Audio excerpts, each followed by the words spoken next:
이거 하면 이 상태로 같이 그대로 나와. 자, 얘들아, 이거 아까 이거 니은이지, 니은. 니은이 이거였지, CAC였지. 이게 니은이었지, 히스티딘. 그럼 니은이 이게 오프라인 CAC잖아. 재밌겠다. 그러면 tRNA는 뭐야? 3' G, U, G지. 그럼 3연기 조합은 뭐야? G, T, G지. 3'.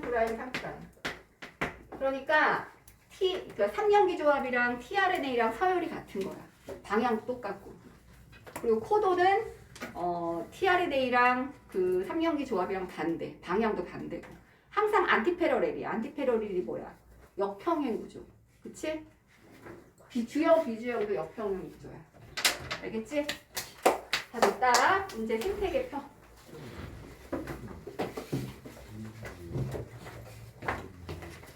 페이지 어디 피냐면 저번 시간에 어디까지 얘기했니? 빛과 생물과의 관계 얘기했죠. 이게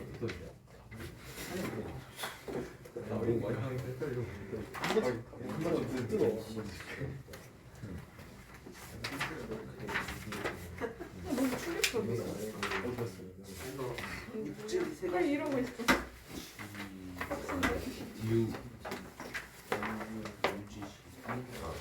이게 그 운동을 처음 이거에 T랑 요거 티어렌에이는 니 저번에 보리차 그거 말말해주면 김치 찍고 싶었어. 오우 야. 다리 한칸 컸어. 이거 반대야. 남자분들은 뭐 맞대요 이런. 근데 얘랑 티어렌에이는 얘랑 바꿔. 자, 저번 시간에 우리 얘기했던 게 뭐니? 페이지 몇 페이지니? 페이지 158쪽. 자, 얘들아, 생태계를 구성하는 요인은 두 가지로 구성돼. 첫 번째는 뭐냐면 생물적 요인. 두 번째는 비생물적 요인. 생물적 요인에 들어가는 거는 생산자, 소비자, 분해자. 그 다음에 비생물적인 요인은 빛이랑 토양, 공기, 그 다음에 물 이런 것들이 비생물적인 요인에 들어가고 비생물적인 요인이 생물적 요인한테 영향을 주는 걸 작용이라고 부르고 생물적 요인이 비생물한테 영향을 주는 거를 반작용이라고 부르고 생물적 요인 안에서 서로 주고받는 그러한 작용을 상호작용이라고 얘기를 해. 그치? 거기까지 얘기를 했고 그 다음에 생물적 요인한테 가장 영향을 많이 주는 거는 뭐라 그랬어? 빛이라고 그랬어. 햇빛. 햇빛이라고 그랬는데 햇빛은 그냥 빛의 세기, 강도에 의해서도 얘네들이 반응을 하지만 파장별로도 영향을 주고 그 다음에 광주기라고 해서 낮의 길이가 영향을 주기도 한다. 이렇게 얘기했고 그 다음에 빛이 생물한테 영향을 줄 때 특히 관련 있는 게 광합성이라고 했어. 그래서 광합성은 보상점과 광포화점에 대한 얘기를 했고 자 보상점, 광포화점을 결정짓는 가장 중요한 생물의 그 포지션은 뭐냐면 음지냐 양지냐야. 음지식물이냐 양지식물이냐. 그래서 음지식물은 염육 조직 자체가 굉장히 작기 때문에 광합성을 많이 못해. 그러니까 보상점도 낮고 광파점도 낮고 호흡량도 작고 그 다음에 순 광합성량도 되게 작은 거야. 반면 양지식물은 광합성을 많이 해야 되는 애들이야. 그 잎의 표면적이 굉장히 작고 염육 조직이 두꺼워. 그치? 그래서 걔네들은 자 광합성을 많이 해야 되니까 광포화점도 높고 보상점도 약간 높고 그런 식의 그래프가 나타나게 된다는 거예요. 그래서 제일 유명한 그래프가 이런 거였잖아. 이렇게 그려가지고 요렇게 그리고 그 다음에 요렇게 그리고 이런 것들이었지. 그래서 여기가 뭐였어? 룩스라고 하는 빛의 색이 단위였고 이게 CO2 흡수, 이게 제로, CO2 방출 뭐 이런 식의 얘기를 했었고 여기가 보상점이라고 얘기했고 여기 부분이 여기가 뭐라 그랬어? 여기가 광포화점, 광포화점. 광포화점에서 더 이상 CO2 흡수량이 증가하지 않는 이유는 모든 효소에 광합성에 관련된 모든 효소의 포화 상태이기 때문이다. 그런 얘기를 했었어. 그 다음에 파장은 뭐랑 관련이 있다 그랬냐면 보색 적응. 그러니까 본인의 색깔의 보색을 뭐 한다는 거야? 흡수한다. 그러니까 본인의 색은, 본인의 색소색은 반사시켜버리고 그것에 대한 보색은 흡수함으로써 영양소를 취하게 되는데 해수면이랑 가까울수록 어때요? 무슨 색을 반사한다? 녹색과 파란색을 반사하고 적색을 흡수하고 깊은 곳에 있을수록 빛의 파장에 대한 에너지가 더 많은 파란색 빛이 더 많이 들어오기 때문에 녹색과 적색은 흡수하고 홍색은 오히려 반사하는 그런 특징을 지니게 되고 따라서 해수면 깊이에 따라서 서식하는 그 해조류들의 종류가 다르다. 그래서 가장 표면에는 녹조류, 중간에는 갈조류, 세 번째 가장 깊은 곳에 홍조류가 서식을 하게 된다. 이게 파장에 적응한 예이다. 이렇게 설명을 했고 세 번째는 뭐냐면은 광주기성이라 그랬어. 일축이라는 건 뭐냐면 낮밤의 길이야. 그래서 식물한테 가장 이 낮밤 길이가 잘 적응된 얘가 장일식물과 단일식물이라고 얘기를 했고 장일식물은 뭐라고 얘기했냐면 장일식물은 단야식물이라 그래서 밤 길이가 짧아야지 개화를 하는 애들이야. 한개 암기보다 짧아야 개화를 하는 애들이야. 단일식물은 장야식물이라 그래서 한개 암기보다 길어야지 개화를 하는 애들이야. 근데 그 한개 암기보다 길 때는 반드시 뭐여야 돼? 연속된 암기여야 한다. 그런 얘기를 했었어. 이게 이제 단일식물들이고 그 다음에 동물한테도 이런 광주기성이 나타나는데 광주기성이랑 가장 관련 깊은 게 바로 뭐예요? 산란기. 노루나 혹은 꾀꼬리 같은 애들은 봄이 되면은 산란을 하러 나오거든요. 번식하러. 그게 왜 그런 거야? 낮의 길이가 점점 길어지고 밤 길이가 짧아지면서 걔네들의 호르몬, 송가체라고 하는 호르몬에 영향을 줘요. 너희들도 밤에 잘 때는 송가체에서 뭐가 나오냐면 멜라토닌이라는 호르몬이 나와요. 들어본 적 있으세요? 멜라토닌이라는 호르몬이 나오는데 이 멜라토닌이 잘 나와야지 숙면을 취할 수가 있어. 근데 이 멜라토닌은 깜깜해야지 잘 나와. 그래서 왜 비행기 기장들 있잖아. 그 다음에 승무원들은 왜 비행기를 한번 타면 시차 같은 게 있기 때문에 제대로 거기 적응 못하니까 잠을 잘 못 자. 잠을 잘 못 자고 그리고 이제 자기가 자는 시간이 있는데 2시간 자고 와라고 한다고 해서 딱 잔다고 해서 바로 잠이 드는 게 아니잖아. 그리고 나는 분명히 밤에 탔는데 내가 또 내리면 또 밤이야. 그러면 이제 시차가 있으니까 막 이게 생체 리듬이 엉망진창이 돼버려요. 그런 사람들은. 특히 승무원이나 기장들 같은 경우에는 뭐를 항상 휴대하냐면 멜라토닌이라는 이 호르몬 제제를 항상 지참을 해요. 근데 외국은 이게 약국에서 그냥 팔거든요. 드럭스토어에서 파는데 우리나라는 이게 처방이 안 돼요. 처방이 안 되는데 요즘에는 항상 해외 직구가 잘 되니까 해외 직구를 이제 구매를 하면 돼요. 잠 조절을 잘 못하는 사람들은 이런 멜라토닌을 먹는데 우리 몸에서 그 송가체라는 곳에서 이 호르몬이 나와서 잠을 자게 하고 숙면을 취하게 하고 그러는 거야.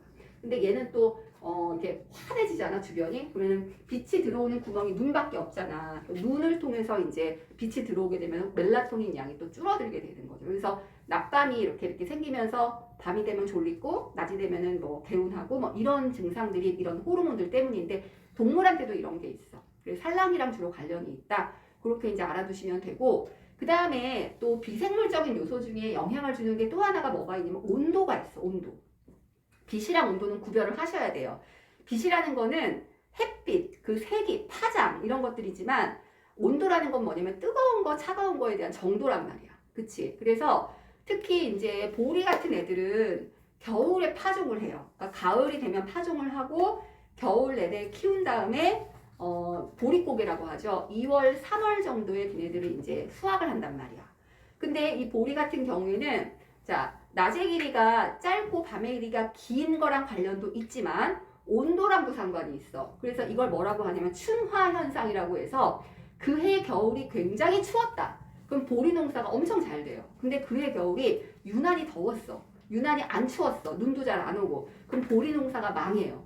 그래서 이런 춘화 현상 때문에 우리가 일부러 만약에 비닐하우스나 다른 곳에서 이런 어떤 춘화 현상을 겪는 그런 물질들을 그 작물들을 재배하려고 하면은 춘화철이라는 걸 하는 거야. 온도를 일부러 낮춰버리는 거야.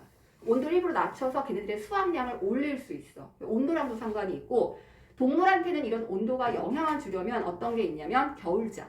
그치? 겨울잠 자는 애들은 왜 겨울잠을 자? 떨어지니까 온도가 내려가니까 겨울잠 자러 들어가는 거야. 먹이가 없을 거 아니야. 온도가 내려가면 눈이 올 거고 생물들이 다 그 열매들을 못 맺으니까 잠이라도 자러 들어가는 거지, 그치?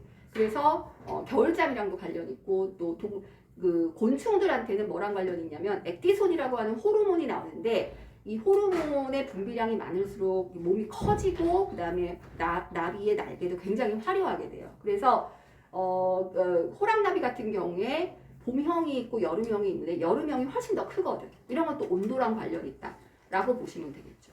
특히 이제 물이랑 또 관련 있는 건 어떤 거냐면 수생식물, 그다음에 습생식물, 건생식물 이런 게 있잖아. 그래서 뭐 연꽃이라든지 수련이라든지 이런 애들은 물의 옥잠 이런 것들은 그 물 쪽에 적합한 애들이고 그다음에 건생식물들은 아무래도 주변에 수분이 부족하기 때문에 뿌리를 많이 발달시켜서 주변으로부터 물을 많이 흡수하려는 그런 외부적 기관의 모습이 달라지게 되는 거야. 그치? 그 다음에 또 예를 들어서 연꽃이나 이런 수련 애들은 이렇게 물에 떠 있기 때문에 기공이 잎의 윗면에 있는 반면 건생식물들은 잎의 윗면에는 햇빛을 많이 받으니까 기공이 여기 있으면 안 되는 거야. 아래쪽에 존재하면서 큐티클층이 위쪽에 이렇게 있어갖고 수분 증발 방지하도록 그런 구조로 적응돼 있는 것들이 특징인 거죠.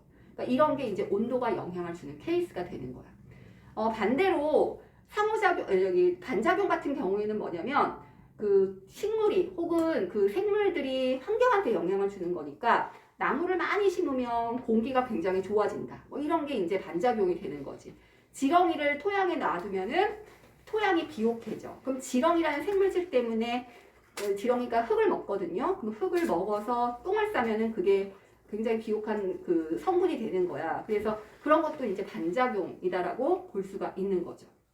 그래서 서로 이제 주고받는 이런 관계들이 존재하고 또 생명체 내에서는 그 생물적 요인 안에서는 생산자, 소비자, 분해자 간에 서로 먹이 사슬을 이루면서 피식-포식 관계를 이루기도 하고 그 다음에 뭐 서로 같은 생산자 내에서 혹은 같은 소비자 내에서는 걔네들 하나의 개체군 내에서 또 뭐를 하게 돼요.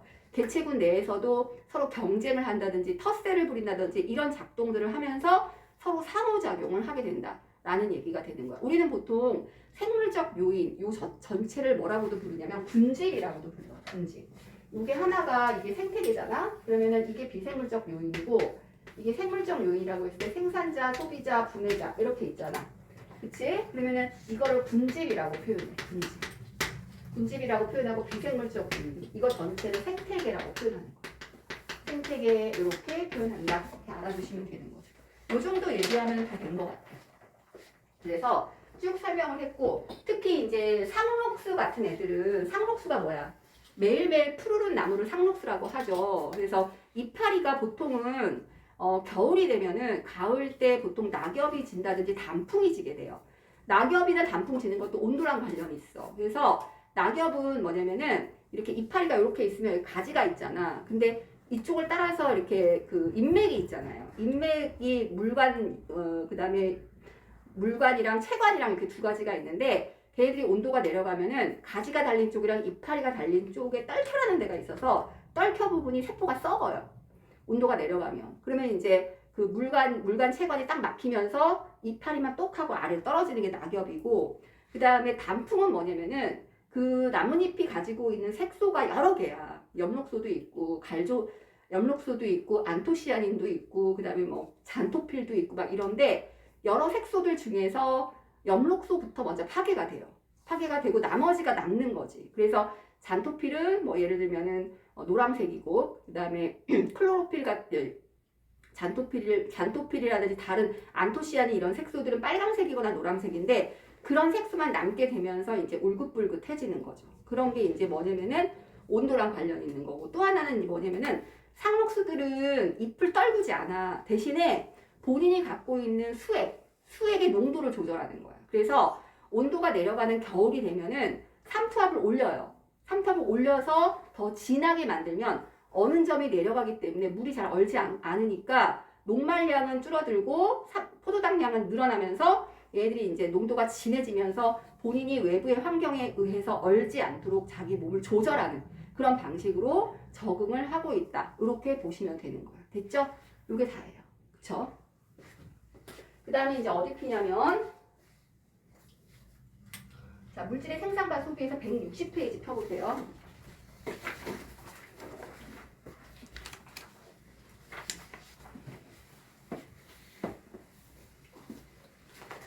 60페이지에 이제 뭐가 나오냐면은 식물의 군집.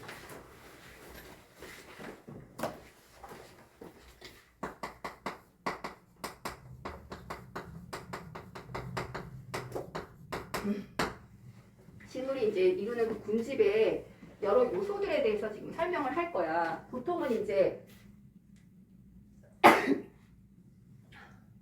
식물 군집의 요소를 얘기를 할 때 용어들이 막 나오거든요. 근데 그 용어들 중에서 어떤 게 나오냐면은 생산량이란 말이 나오고요.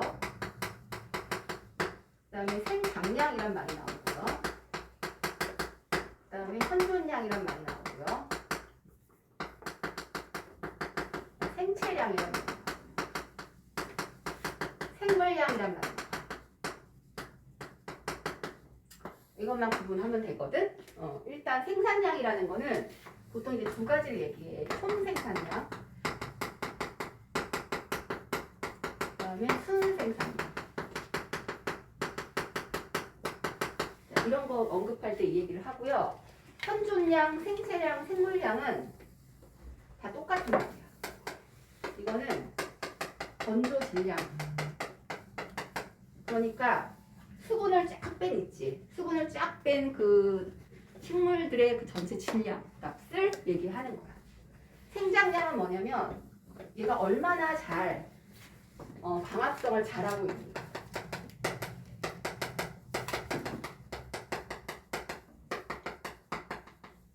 그러니까 유기대사 잘하는 정도야. 대사량이 좋은 정도야. 그러면 이게 왜 필요한가? 내가 어떤 군집에 가지고 있는 전체 생산량을 좀 알아보려고 그래.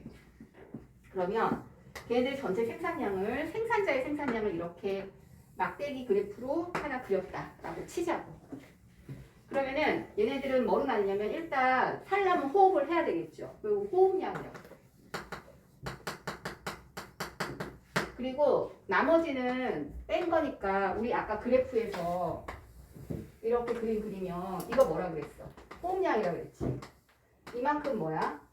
순생산량이라고 그랬지. 그치? 그러니까 이만큼이 순광합성량이고 순생산량. 그럼 순생산량 안에 이제 뭐가 들어가는 거냐면 자, 먹혀. 식물이니까 누구한테 먹히겠어? 동물들한테 먹히겠지. 그걸 피식량이라고. 그 다음에 먹히지 않아도 얘네들은 뭘 하냐면은 그냥 낙엽으로 썩거나 낙엽으로 떨어지거나 다 썩어버려. 그거를 고사량, 낙엽량이라고 해. 그럼 나머지는 뭐라고 한다? 생장량이라고. 진짜 물질대사 해가지고 본인의 몸체를 키우는 그런 행위죠. 그러면은 우리는 보통 자 이걸 호흡량이라고 하고 순생산량이라고 하고 이 전체를 뭐라고 얘기하냐면 총생산량이라고.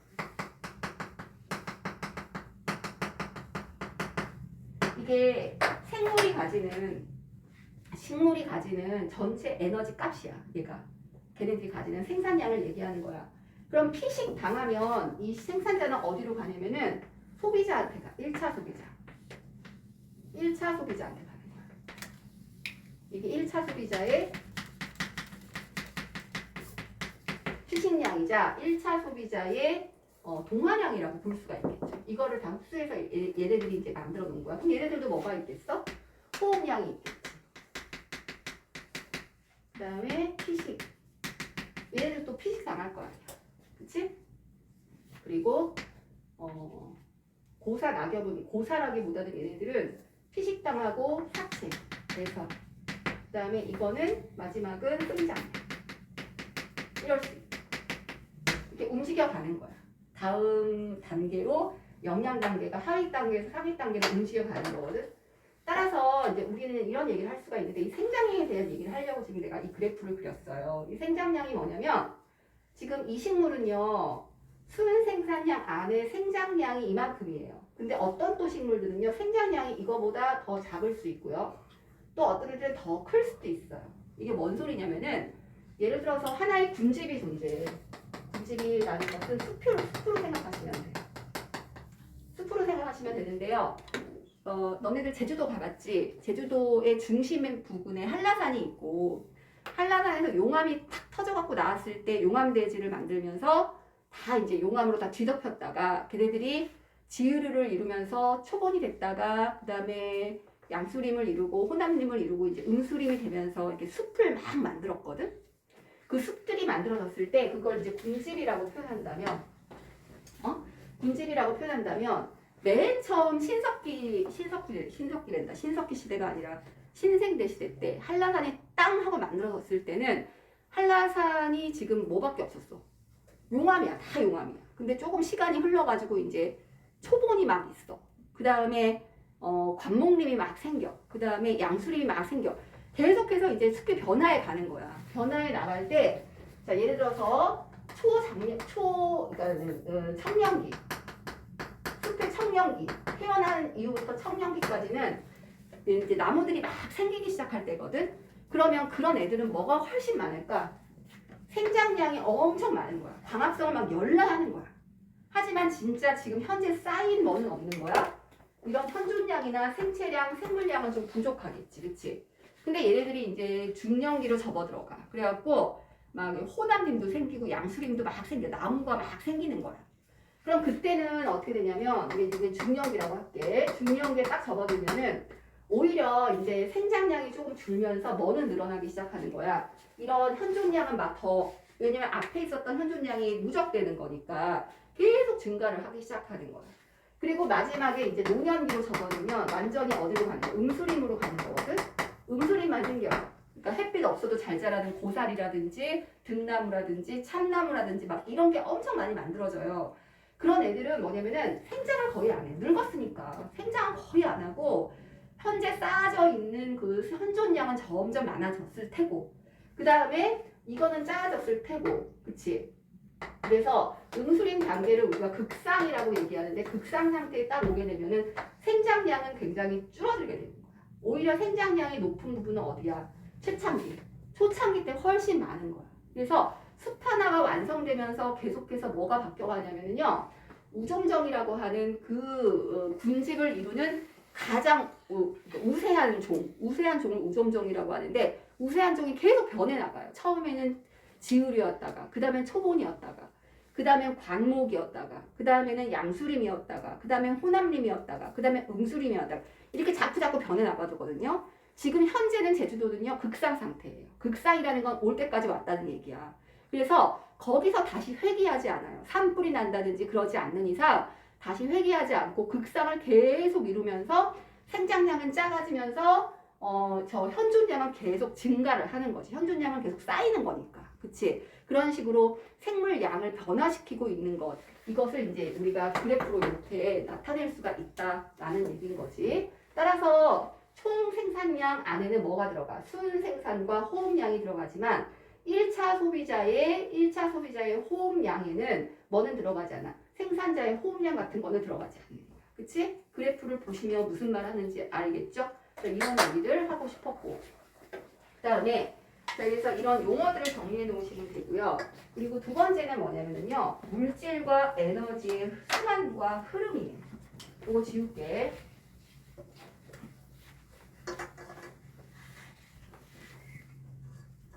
자, 물질과 에너지의 순환. 물질의 순환부터 얘기할까요? 우리는 보통 물질은 순환을 한다라고 표현하고 에너지는 흐른다라고 표현을 해요. 왜냐하면 순환이라는 것은 돌고 돌아서 다시 온다는 뜻이고, 흐른다는 것은 뭐예요? 엔트로피 법칙, 에너지의 법칙이 있잖아. 연력학 법칙에서 두 번째 법칙이 뭐야? 엔트로피 법칙이잖아. 흘러버리는 거야. 유용한 에너지는 점점 적어지는 거거든. 그래서 에너지는 흐른다라는 표현을 하게 되는데, 우리는 물질의 순환의 가장 대표적인 순환이 탄소의 순환과 질소의 순환이 있다.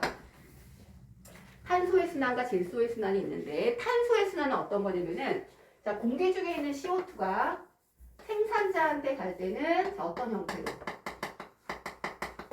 빛 에너지를 이용해서 광합성이라는 형태를 띠고서는 오는 거죠. 광합성을 이용 생산자가 유기물로 합성을 합니다. 그렇지? 그러면은 생산자가 자, 누구한테 먹힙니까? 소비자한테 먹히죠. 1차 소비자. 그럼 이거는 피식당하는 거야. 그러면은 1차 소비자는 여기서 뭘 합니까? 얘들은 세포복을 하죠. 다시 CO2가 나오죠. 되돌아갑니다. 이런다는 얘기야. 알겠지? 생산자도 호흡을 해서 다시 되돌려 보내는 거지. CO2가 유기물로 합성됐다가 다시 호흡을 통해서 내보내지는 거. 또한 생산자가 1차 소비자 이런 애들이 자 뭐로 가? 분해자로 사체가 썩어. 그럼 분해자가 하는 일은 가장 대표적인 게 세포호흡이거든. 그래서 CO2가 나와. 그럼 다시 또 되돌려 보내는 거지. 이런 게 CO2 이산화탄소의 순환이고 중요한 건 이제 질소 순환이거든. 질소 순환. 질소 순환은 어떻게 일어나는지 보자. 이 공기 중에 100%의 공기 중에서 21%가 산소야. 그 다음에 질소가 얼마야? 응? 78%? 나머지는 뭐야? 아르곤이 그 다음 많지, 그치? 아르곤, 그 다음에 제일 적은 게 이제 CO2. 뭐 이런 것들이 있는데, 자, 질소는 굉장히 안정한 뭐예요?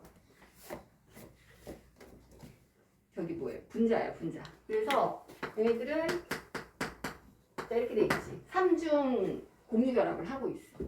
안정된, 웬만한 어떤 힘을 통해서는 잘 분해가 되지 않는 애들이야. 근데 공기가, 여기 있는 공기도 생각할 수 있지만 땅 속에도 왜 공극이라는 게 있거든요. 땅 속에도 그 토양과 토양 사이에 공간이 있잖아. 거기도 공기가 되게 많단 말이야. 그치? 그 공기를 생각해. 그 공기가 자 이제 뭐가 되는 거냐면 이 N2가 자 NH4 플러스가 될 거야. 그 다음에 이 공기가 NO2 마이너스가 될 거야. 첫 번째, 자 이렇게 N2가 NO2 마이너스 이런 애들이 될 때는 자 이거는 보통 공중방전. 공중방전이라는 게 뭐야? 번개가 꽉 치는 거지. 번개의 힘으로 주변에 있는 산소랑 질소를 이렇게 합성하게끔 해주는 거. 그러면 이제 이렇게 뭐가 돼버려? 산이랑 산소랑 결합해서 산화물이 생기는 거야. 그 다음에 이렇게 공중방전 하지 않아도 그 토양 안에 있는 어떤 세균들, 그 세균이 뭐냐면은 질소 고정 세균이니까 뿌리옥 박테리아.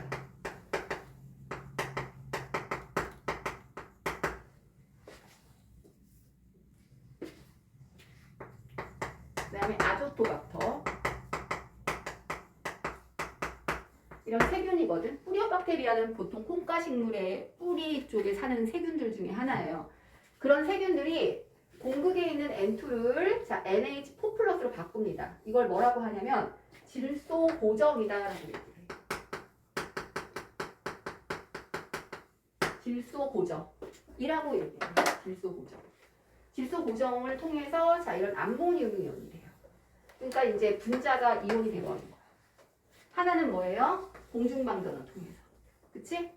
자, 그 다음에 자 이런 NH4 플러스가 산화를 해요. 그러면은 얘가 맨 처음에는 NO2 마이너스가 됐다가 그 다음에 NO3 마이너스가 됐다가 이러거든. 이거를 아질산이온, 이건 질산이온 이렇게 불러주는데 이렇게 만들어지는 과정을 우리는 뭐라고 하냐면 질화작용이다, 질산화작용이다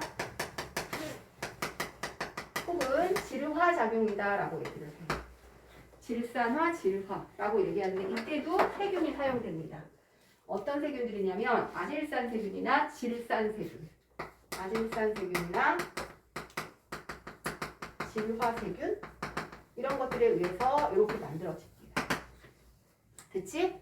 자 그래서 일단 질소가 자 왜 이렇게 이온화가 되냐면 얘네들이 이제 무기염류가 돼가지고 식물한테 가야 돼. 식물로 이제 흡수가 돼서 이동을 해갖고 순환을 해야 되는데 그냥 N2 상태는 흡수가 안 되니까 뭐로 만드는 거야? 산소랑 붙이거나 NH4 플러스를 만들거나 해서 이온으로 만들어서 물에 잘 녹도록 만드는 거지. 그럼 물에 녹으면 이제 뿌리를 통해서 흡수하면 될 거 아니야. 그래서 이런 상태로 만든 다음에 자 어디로 가요? 생산자한테 가요. 생산자한테 가면 특히 이런 질소를 갖고 있는 것들은 자 이렇게 얘가 일로 갑니다. 이렇게 이동을 하게 되면은 자 이게 질소를 갖고 있으니까 이거 생산자 콩가식물 안에서는 질소가 단백질로 합성이 돼. 이걸 뭐라고 한다? 질소동화라고 불러. 질소동화는 단백질, 무기물이 단백질이 되는 거야. 그래서 콩가식물의 그 성분으로 단백질로 이제 만들어지는 거죠. 그치? 그럼 이제 뭐야? 아직 순환 안 했지. 생산자까지 갔잖아. 그치? 그러면은 다시 어떻게 돼? 남는 뭐가 있겠어?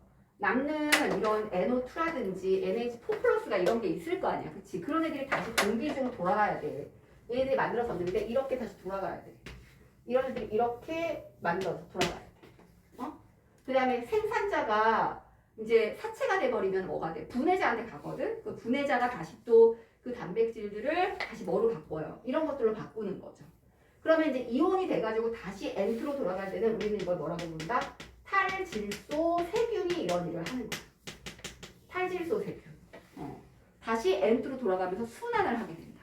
따라서 질소의 순환은 질소의 고정과 질산화 작용과 질소 동화로 이루어지게 되고 되돌리는 과정은 탈질소 세균이 하는 탈질화 과정이 일어나게 되는데 이때 항상 누가 관여를 하냐면 세균이 관여를 해. 그래서 고정은 누가 관여해? 아조토박터나 뿌력 박테리아. 질화 작용은 누가 관여를 해? 아질산 세균이나 질화 세균. 그 다음에 질소 동화는 누가 관여를 해? 이건 세균이 아니지. 직접 식물이 해버리는 거야. 그 다음에 남는 그 이온들은 다시 어떻게 한다? 세균에 의해서 되돌려 보내게 된다. 이게 뭐야? 물질의 순환이다. 이렇게 보시면 되죠. 시험 문제를 낸다면 뭘 내겠어? 여기에 관여되는 세균이 어떤 거야? 여기에 관여되는 세균이 어떤 거야? 응? 다시 돌아갈 때는 세균이 관여해? 안 해? 뭐 이런 거 물어보겠지. 그치? 이렇게 기억해 두시면 돼요. 그 다음 자, 에너지의 흐름을 보도록 합시다.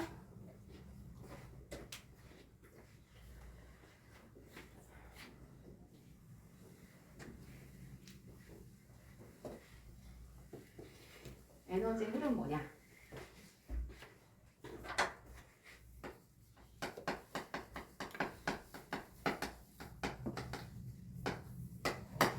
에너지 흐름은 거기 나온 그림으로 하려고 했는데 숫자가 너무 지저분해. 그래갖고 그걸로 안 하고 이걸로 가자. 쭉 넘어가서 직접 문제 풀면서 할게요. 172쪽에 22번 문제.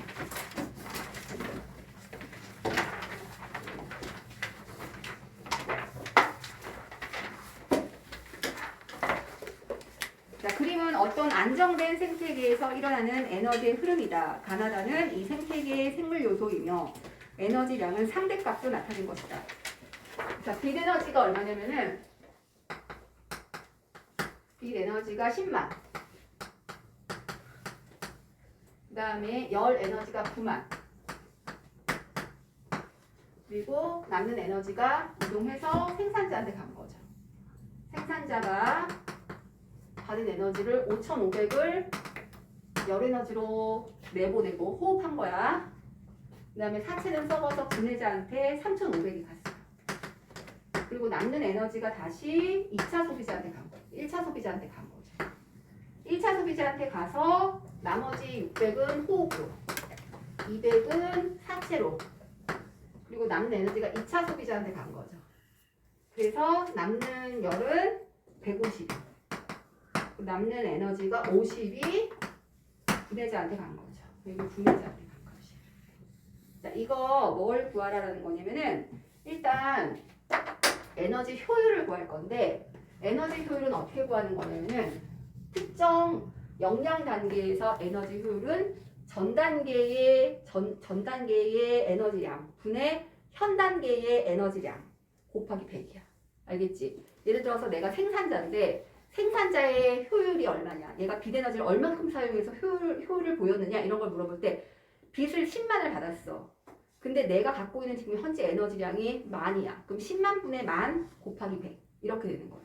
그래서 효율은 자 어떻게 되면 생태 피라미드가 이렇게 있으면 자 아래 단계가 생산 이게 영양 단계들이거든. 1차 소비자, 2차 소비자, 최종 소비자 이렇게 있을 때 효율은 전 단계의 에너지량분의 현 단계 에너지량 곱하기 100 이렇게 되는 거예요.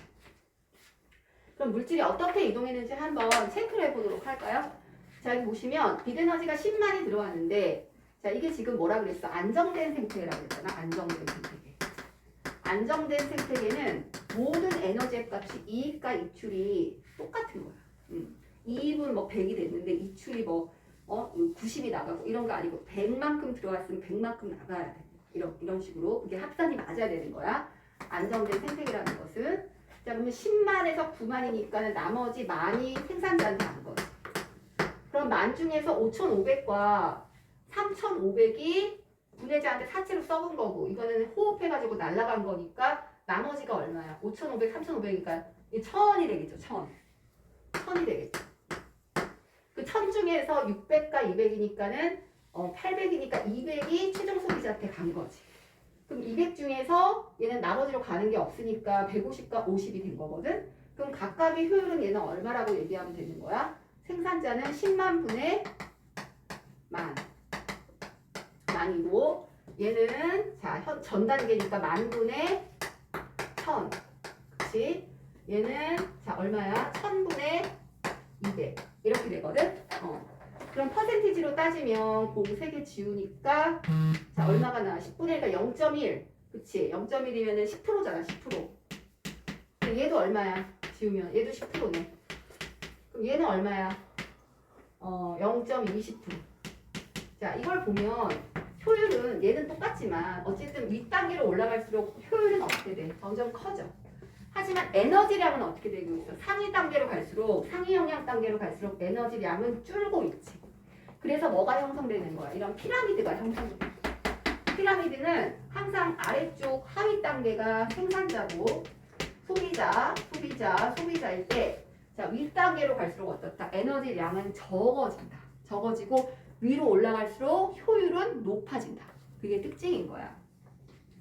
그렇게 이제 보시면 되고요. 그럼 이제 문제 봅시다. 이 생태계에 대한 설명을 옳은 거를 찾으라 그랬죠. 생산자의 총 생산량 분의 순생산량은 2분의 1보다 작다 그랬거든요. 자, 총 생산량은 얼마냐면 얘가 갖고 있는 모든 에너지가 총 생산량이거든. 그게 만이라고. 근데 순생산량은 얼마냐면 전체 총에서 뭘 뺀 거니? 호흡량을 뺀 거야. 근데 호흡량이 5,500이니까 수는 4,500이 되는 거지. 그러니까 2분의 1보다 작은 게 맞는 거지. 그치? 그 다음에 에너지 효율은 1차 소비자가 2차 소비자의 2배다. 2차 소비자가 그치 2배 맞지? 나에서 다로 자 뭐가 이동해? 나에서 다로 유기물에 저장된 에너지가 먹으면서 흡수가 되는 거야. 여기는 뭐로 흡수돼? 무기물이 유기물로 흡수되는 거고 유기물 이동이야. 알겠지? 이런 식의 얘기들 알아두시면 되고요. 다시 앞으로 가보세요. 다시 앞으로 가서 자 이제 그 생태 피라미드 얘기도 잠깐 해줄게요. 161쪽을 보시면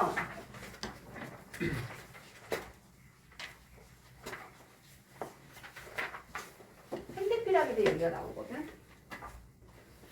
생태 피라미드는 여러 가지로 얘기할 수 있어. 생태계 피라미드니까 먹이 피라미드 얘기할 수도 있고, 그 다음에 생물량 피라미드 얘기할 수도 있고, 에너지 피라미드를 얘기할 수도 있고. 그래서 생태 피라미드라는 거는 말 붙이기 나름이야. 얘네들의 피라미드를 에너지의 값으로 할 건지, 아니면은 생물량 피라미드로 만들 건지, 아니면 생체량 개체수 피라미드로 만들 건지 여러 앞에다가 말만 붙이면 돼. 근데 여기서 지금 내가 얘기하고자 하는 건 뭐냐면 161쪽에 생태 피라미드가 초원, 산림, 해양 생태계에서 다 하위 단계가 어때요? 많죠? 하위 단계가 상위보다 많잖아, 뭐든. 그게 생물량이건, 그게 개체수건, 그게 에너지건 다 많은데 해양 생태계만 생물량의 하위 단계에 있는 그 해양 생태계의 생물량 피라미드가 맷돌처럼 생겼지. 응? 자, 봐봐. 해양 생태계의 에너지량은 당연히 생산자가 많고요. 여기서 생산자는 뭘까? 해양에서. 식물성 플랑크톤이에요. 식물성 플랑크톤. 그 상위 단계는 동물성 플랑크톤. 그 다음에는 2차 소비자가 되는 거지. 그치? 그런 걸 먹어 치우는 애들. 그런데 이거는 지금 에너지량인데 생물량은 어떠냐면 동물이 플랑크톤이 많고 생물량이 적고 그 다음에 2차 소비자가 이렇게 돼 있어.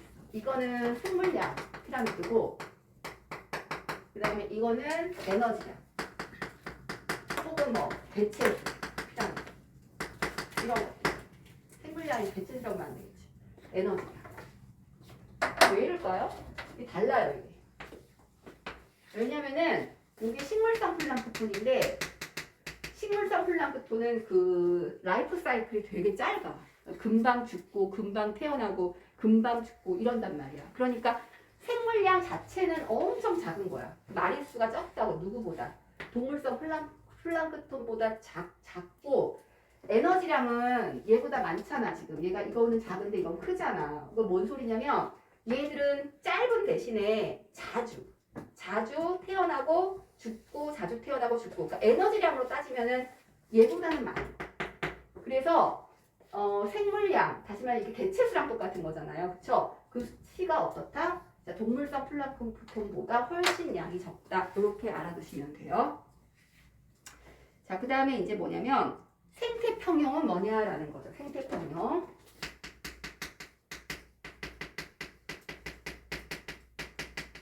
자, 생태계 평형은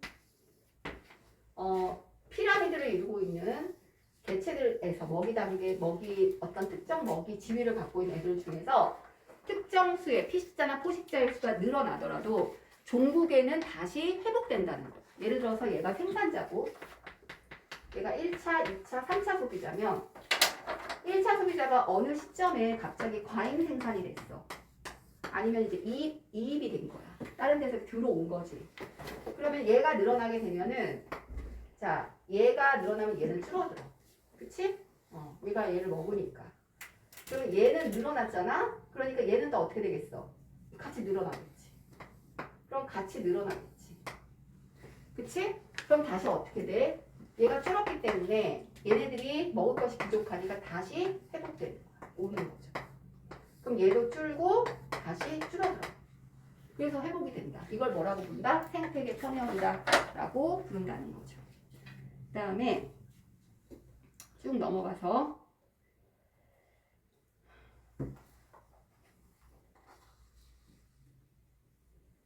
너네들 이거 한번 풀어볼래? 31번 한번 풀어볼래?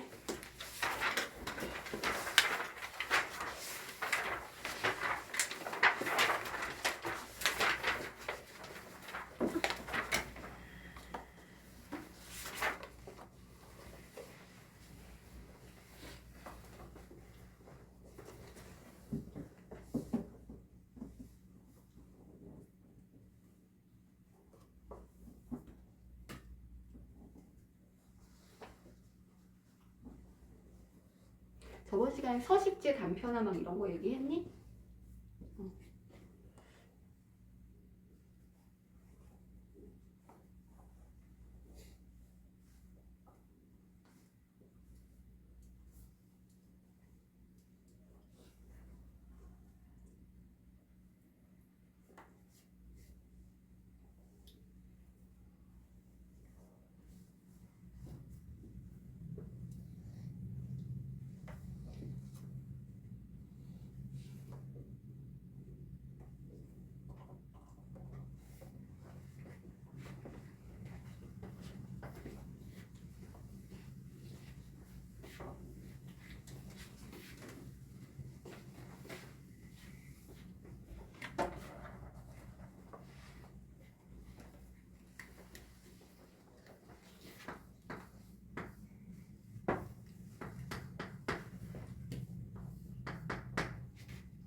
자, 볼까요?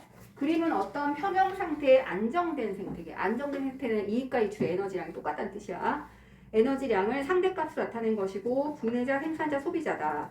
소비자의 에너지 효율이 15%다라고 얘기했어요. 자, 여기 보면은 A랑 B는 A가 생산자겠죠, 당연히.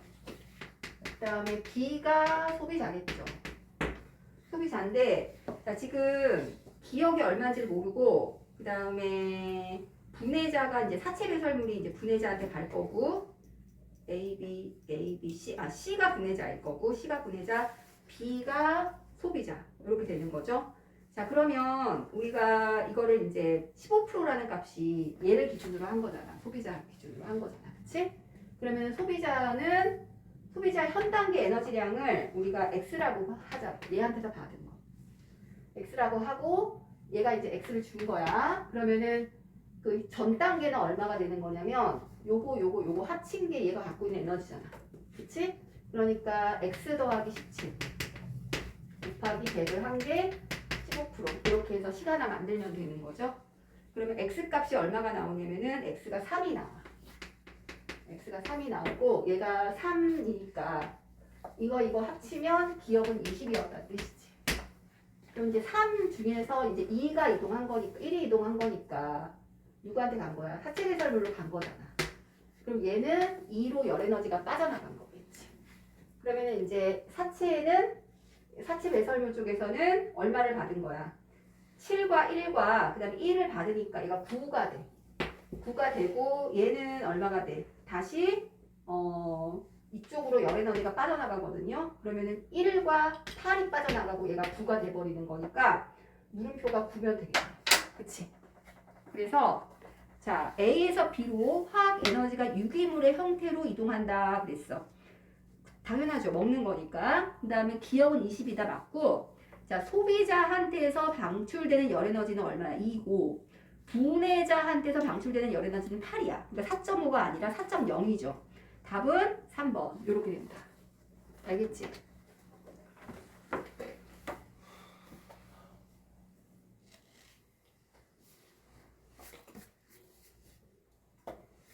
잠깐만요.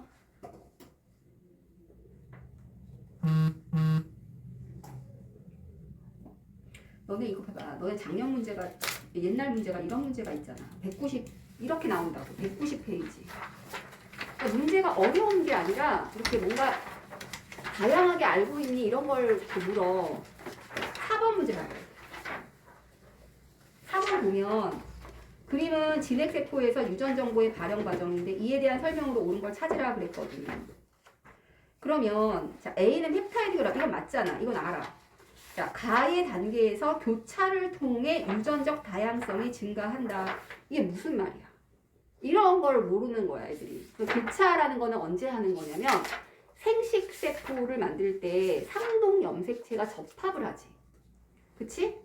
그 다음에 비자매 염색체 간의 유전자를 X자로 막 키아스만 만들어갖고 얘네들이 유전자를 섞는단 말이야. 그러니까 유전자가 이렇게 되는 거야. 이렇게 염색체가 이렇게 있고 얘네들이 교차를 해. 이가 염색체 만들어갖고. 그러면 얘가 AA 갖고 있고 BB 이렇게 갖고 있고 얘가 스몰 a, 스몰 a, 스몰 b, 스몰 b 이렇게 갖고 있는데 교차해버리면은 얘네들이 이렇게 끊어지거든? 그러면 원래는 얘는 AB를 만들어야 되는데 이쪽에서 교차가 되는 바람에 AB를 더 만들고 AB를 더 만들어버리는 거야. 그러면은 조합이 새롭게 나오잖아. 이게 다양성을 증가시키는 건 맞아. 근데 이걸 전사 때 하니? 그건 아니지. 이건 생식세포 분열 때 하는 거야. 그치? 그러니까 아니야 이게. 그 다음에 나에서 mRNA의 2개 조합이 아미노산 아니 3개죠. 답은 1번이야. 이런 거를 모르면 안 된다 이 말인 거지 내 말은. 알겠지? 자 우리 시험을 보고 이걸 하자고. 그 선생님 채점까지 다 해가지고 줄 거거든. 채점까지 다 하고 모르는 것도 체크하고 그러고 보낼 거니까 다 풀었어 이제 다 했어.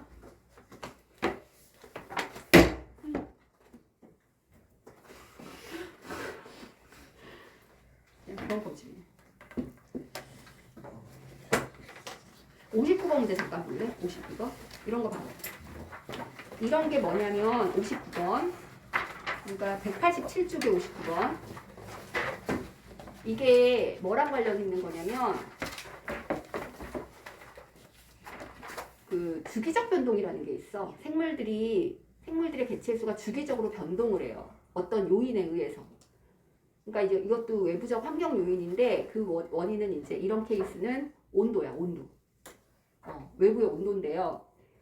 특히 이제 누가 변화하는 거냐면 조류. 그러니까 플랑크톤 있지. 플랑크톤이 수가 바뀌는 거야.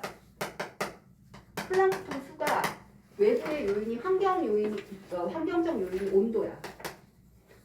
그럼 플랑크톤 수는 뭐에 의해서 바뀌느냐? 온도 때문에 바뀌는데 이 온도 때문에 바뀌는 여러 가지 요인들이 존재를 해. 예를 들면 영양염류. 영양염류는 플랑크톤의 먹이야, 먹이. 그 다음에 온도에 의해서 수온이 바뀌어. 수온이 바뀌고 이 수온은 이제 빛의 세기 때문이거든. 그럼 생각을 해봐. 자, 예를 들어서 이게 여기가 5월, 6월이야. 6월, 7월. 여기가 여름이야. 그 다음에 이쪽이 가을과 겨울이야. 이렇게 되면은 보통은 이제 온도가 내려가잖아. 그럼 영양염류가 어떻게 될까? 늘어요. 한류가 난류보다 염류량이 는다고 많아져. 그래서 염류가 이렇게 증가를 해. 이렇게 증가하고 이렇게 증가를 해요. 이렇게 증가를 하는데 자 플랑크톤은 어떠냐면은 이렇게 염류가 많음에도 불구하고 별로 없어요. 별로 없습니다. 왜냐?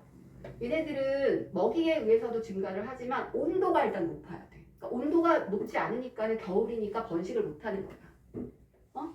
그런데 이제 3월 때쯤 되면 이제 빛이 세지잖아. 그래서 수온이 올라가. 그러면은 먹이도 많고 온도도 올라가니까 얘네들이 갑자기 급증을 해버려요. 그래서 적조현상 같은 게 봄에 많이 나타나는 거야. 그리고 얘네들이 다시 어떻게 되냐면 다시 아래로 탁 꼬꾸러져. 왜? 수온이 높은데 왜 증가하지 않아요? 먹이가 없으니까. 먹이가 없어져. 왜? 날씨가 따뜻해지면 염류량이 줄거든. 알겠지? 그래서 플랑크톤 양이 이렇게 감소를 하다가 여기서 만나야 돼. 감소를 이렇게 하다가 자 초가을쯤 되면 초가을은 그렇게 막 춥진 않으니까 덥지도 않고 그러니까는 약간 덥지 않으니까 플랑크톤 수가 그러니까 염류 수가 훅 늘어나. 그러면은 온도는 너무 춥지 않으니까는 어떻게 돼? 그 먹이도 있겠다. 온도도 너무 춥지 않으니까 플랑크톤이 살짝 그것 때문에 증가하는 거야. 그랬다가 다시 온도가 추워지니까 얘는 숫자가 감소하고 개체수가 감소하고 염류량은 다시 증가를 해버리는 거지. 그래서 여기서 보시면 이게 영양염류거든. 염류가 이렇게 돼. 수온은 어떻게 돼? 수온은 어디가 가장 높겠어? 겨울에 빛의 세기가 증가하니까 이렇게 되는 거지. 빛의 세기가 증가하니까 이렇게 되고 빛세기 증가하니까 수온도 같이 따라서 증가하겠죠. 이렇게. 이 그래프를 그린 거야. 근데 이 그래프가 1년을 주기로 반복을 한다. 이거를 플랑크톤의 단기적 변동이라고 부르는데 거기 봐봐. 그래서 A가 뭐냐면 영양염류야. A가. 그리고 B가 뭐냐면 플랑크톤이야. 뭔 말인지 알겠죠? 이게 단기적 변동이야 이게. 자 그래서 B는 소비자다. 소비자야 플랑크톤인데 얘는 생산자지. 가에서 돌말이 플랑크톤이에요. 가에서 돌말의 개체수를 제한하는 환경 요소가 누구 때문이야? 돌말이 왜 이렇게 조금이야? 온도 때문에 그래. 온도. 먹이는 많은데 온도가 낮으니까 증가를 못하는 거야. 나에서 A가 감소하는 직접적인 이유는 빛의 세기가 증가해서 그렇다. 영양염류는 온도가 올라가면 어떻게 돼요? 감소해요. 그래서 빛의 세기 때문에 직접적인 이유는 온도 때문에 빛의 세기라기보다는 수온 때문이죠. 수온 때문에. 따라서 답은 뭐라고 얘기하면 니은만 답이 되는 거죠. 자, 여기까지 하자. 그리고 시험은 물질의 그 투가 있지. 제일 중요한 게 3투랑 거기 스포막 그쪽이라고 했잖아. 그거랑 그다음에 이전 정보의 흐름 이렇게